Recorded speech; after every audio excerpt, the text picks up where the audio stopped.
Hello friends, this is political drive और आज के इस एपिसोड में आप सबका बहुत बहुत स्वागत है। आज का हमारा टॉपिक है एक interview of mister Sachin Pilot. Sachin Pilot आप जानते ही होंगे, पहले राजस्थान कांग्रेस के हेड थे और अब जो है वो एक पनिशमेंट पोस्टिंग की वजह से वो एक छत्तीसगढ़ के कांग्रेस हेड है। एनीवेज, उनका एक इंटरव्यू लिया था पालकी है क्या है ना वो शॉर्ट जितने पाल है उसके इंडिया टुडे के लिए।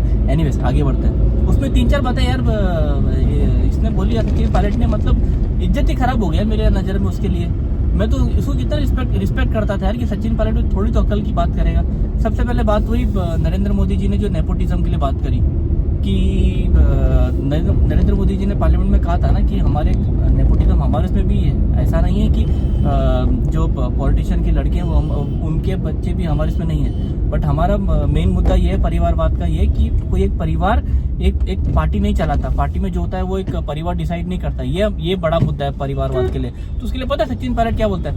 पहले सचिन पायलट बोलता है कि नरेंद्र मोदी के पास टॉपिक खत्म हो गए हैं, 10 साल से वो कांग्रेस की बुराई कर रहे हैं। और फिर आके यही बोलते हैं जैसे कि बीजेपी में तो ऐसा है ही नहीं कि किसी बीजेपी के लीडर के बच्चे बीजेपी पॉलिटिक्स में है नहीं। अबे गधे, नरेंद्र मोदी ने यही तो बोला था और पालकी ने यही तो पूछा था तेरे को।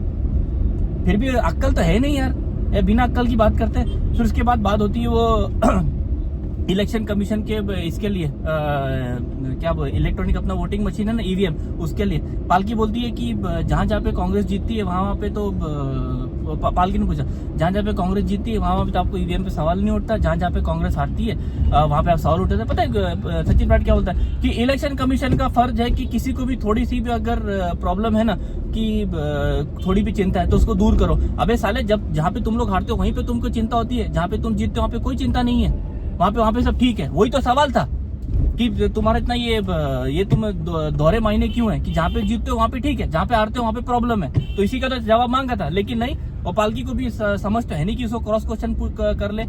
फिर तीसरा सवाल हुआ। तीसरा सवाल इसके लिए पूछा, ईडी के लिए जो रेड हो रही है इसके लिए। पता है कि पालकी बोलती है कि जो ईडी की रेड हो रही है ऑपोजिशन के लीडर्स पे, उस पे आपका क्या राय है? वो बोलता है कि आप जाके ये देख लो कि 95% ऑफ दी ईडी के जो रेड्स है ना वो ओपोजिशन वालों के ऊपर ही है। एंड कैन यू बिलीव कि बीजेपी वालों का एक भी जो लीडर है वो करप्ट नहीं है। मैं उसको ये पूछना चाहता हूँ, अरे भाई तू ये बता, जो 95% ऑफ द केस जो ये तुम बोल रहे हो, चलो मान लिया कि 95% of the Reds conducted by the ED is on opposition, but ये बताओ इसमें से कितने झूठ हैं, इसमें से कितने फेक है? आज तक एक में भी किसी कोर्ट ने ये बोला है कि ये पॉलिटिकली मोटिवेटेड है, ये फैब्रिकेटेड एविडेंस है? किसी ने कुछ बोला है? कभी किसी को ये छोड़ दिया कि बोले तुम बेगुनाह? बोला है? नहीं बोला ना।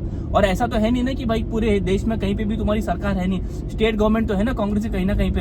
तो पुराने उससे पहले बीजेपी की रही होगी ना, तो वहां पे खोद के निकालो ना कि बीजेपी ने तो अपने पुराने टर्म में कुछ करप्शन किया था क्या? अगर करप्शन किया था तो लेके जाओ ना उनको कोर्ट में। तुम्हारे लिए कोर्ट बंद है क्या? तुम्हारे ऐसे तुम बात करते हो कि जिसमें ना सर ना पैर की बात होती है। अरे तुम तो फिर ऊपर से राहुल गांधी को भाई साहब डिफेंड करने लग गए। अरे भाई, राहुल गांधी वो है जिसने तेरी चीफ मिनिस्टर की कुर्सी उठा के अशोक गहलोत के हाथ में दे दी थी। और अशोक गहलोत ने 5 साल रूल किया था, तेरे सारे बंदों को बाहर बिठा दिया था उसने। और लास्ट में जब तक उसकी सरकार खत्म हुई थी तब तक तो उसने ऐसा कर दिया था कि सचिन पायलट को कोई कांग्रेस हेडक्वार्टर में कोई पूछने वाला नहीं था, और आज भी कोई पूछने वाला है नहीं। तुमको जो छत्तीसगढ़ में जो पोस्टिंग मिली है ना, वो तुम्हारी पनिशमेंट पोस्टिंग है। वो जो तुमने एक रिवोल्ट करने की कोशिश की थी अशोक गहलोत की गवर्नमेंट में, उस टाइम पे तो तुम्हारा जिगरा हुआ नहीं। सचिन पायलट, तुम्हारे बारे में एक चीज मैं समझ गया हूँ, जिस टाइम पे साहस करने की जरूरत होती है ना उस टाइम पे तुम साहस करते नहीं हो। जिस टाइम पे पेशेंस दिखाने की जरूरत होती है उस टाइम पे तुम पेशेंस दिखाते नहीं हो। तुमको साहस बहुत पहले कर देना चाहिए था। जब तुमने रिवोल्ट किया था उस टाइम पे तुमको पेशेंस दिखाने की जरूरत थी, उस टाइम पे तुम्हें साहस दिखाने की जरूरत नहीं थी। और एक बार तुमने रिवोल्ट अगर कर दिया था, तुम्हारे बिना पेशेंस नहीं था, तो तुमको वो साहस होना चाहिए था कि वो रिवोल्ट को पूरा आगे कैरी फॉरवर्ड करो। लेकिन तुम्हारे अंदर साहस भी नहीं था। तो तुम तो ऐसे पॉलिटिशियन हो जो पॉलिटिक्स के बारे में ना ही बोलो। क्योंकि ये जो 2 क्वालिटी जिस पॉलिटिशियन के नहीं होती उस पॉलिटिशियन का कोई फ्यूचर नहीं होता। हाँ, तुम अपने काम से थोड़ा बहुत आगे पीछे तुम्हारा नाम वाम हो जाएगा तुम्हारे पिताजी वैसे, लेकिन बस उतना ही, बाकी और कुछ नहीं। तो सचिन पायलट, मेरे लिए तुम्हारी इतनी है कि तुम तो अपना मुंह बंद ही रखो।